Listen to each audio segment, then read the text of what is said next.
What's up y'all, BK here. Today we are with the Pickleball Pirates, gonna review one of the most popular paddles on the market.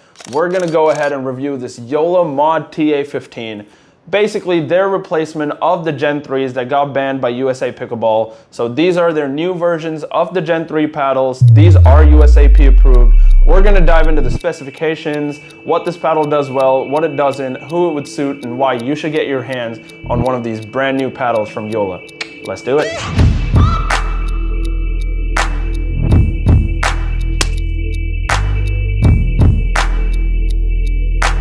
Now, as I mentioned, the Gen 3s were the original line of paddles that JOOLA put out with that new technology. However, it got banned from the USAP approved list. So what they did was they went ahead and released a prototype version of that paddle to the market. So this Mod TA-15 was the original prototype version that JOOLA had approved before they made the Gen 3s. Now these are available for the public to use and these are on the approved list. So let's go ahead and see what this paddle does well, but before that, we're gonna dive right into the specifications. The Perseus is a pretty standard shape. It comes in with a length of 16.5 inches, a paddle width of 7.5 inches, a grip length of 5.5 inches, and a grip circumference of 4.25 inches. The 16mm comes in at an average weight of 8 ounces, while the 14mm comes in at an average weight of 7.8 ounces. Where this paddle stands out compared to any other paddle on the market is with the core.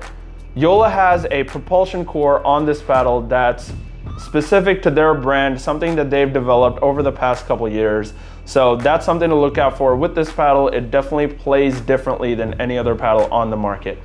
The surface of this paddle is that carbon friction surface that we've seen with the JOOLA line of paddles since their Gen 1 paddle. So nothing different there, a lot of spin, definitely great feel on the paddle face. Now the number one thing with this paddle is the pop. The pop on this paddle is absolutely outstanding because of that propulsion core.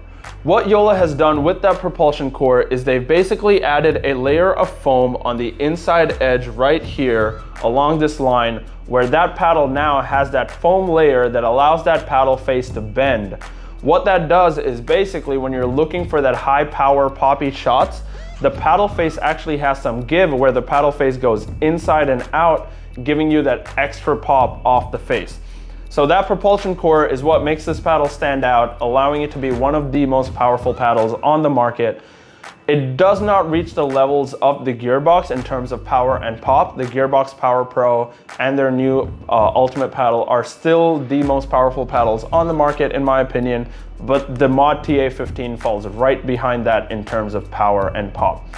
Again, this paddle does only come in that Perseus shape, so if you are looking for other shapes, you might want to go check out the 3S series from JOOLA. However, those paddles are not USAP approved. They are only UPA approved, which means they can only be used in tournament play at PPA and MLP. So if you are going to play amateur tournaments or any USAPA events, the 3S paddle is not approved for those events. So you're better off picking the Mod TA-15 if you are looking for a JOOLA. Otherwise, go look at some other brands. The paddle techs have some really good power paddles. Engage also has some hybrid shape paddles. So if you're looking for different shapes, go check out the other brands. They have some really good USAP approved paddles on the market. Now for a power paddle, what I like about the JOOLA Mod TA-15 is that it actually has pretty good control for those softer shots. What this paddle does well is anytime the ball is hit to you at a slower pace, you have significantly higher control on the ball because the propulsion core doesn't activate as quickly because of that slower pace on the ball.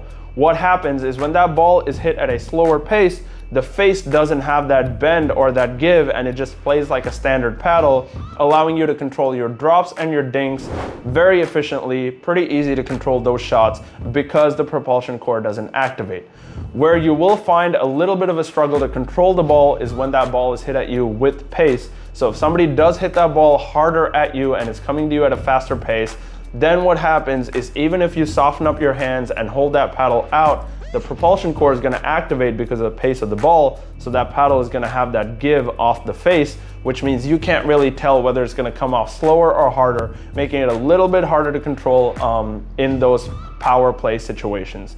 However, what you can do instead with this paddle is you can definitely outpower somebody when they try to hit it hard. So the harder somebody hits it at you, the harder you can hit it back, making counters very efficient with this paddle. In fact, this is one of the only paddles on the market, apart from the Gearbox, that I would honestly recommend hitting some harder, faster shots, even in the transition zone, rather than trying to reset the ball. That's something that you can look out for with this paddle. It's definitely suited for a different type of game style. If you are a player that likes to sit at the baseline, hit drops, work your way up to transition, play a slow reset style of game, and you have that control-based style of game, this is not the paddle for you. It's definitely not designed to be a paddle for you.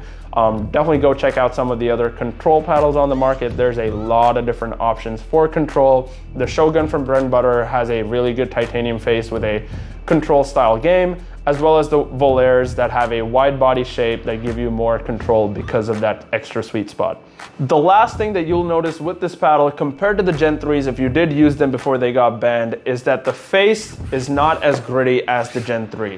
I put out a video where, the Gen 3 has so much grit that it literally sticks to your shirt. However, this paddle has a very normal carbon fiber face on the surface, so no exceptional grit on this paddle. So the spin does come down compared to the Gen 3s. However, again, because of that propulsion core and the power that you're gonna get, the spin is a minor factor for this paddle. It gives you more than enough to play your game, and in fact is honestly one of the spinnier paddles out there.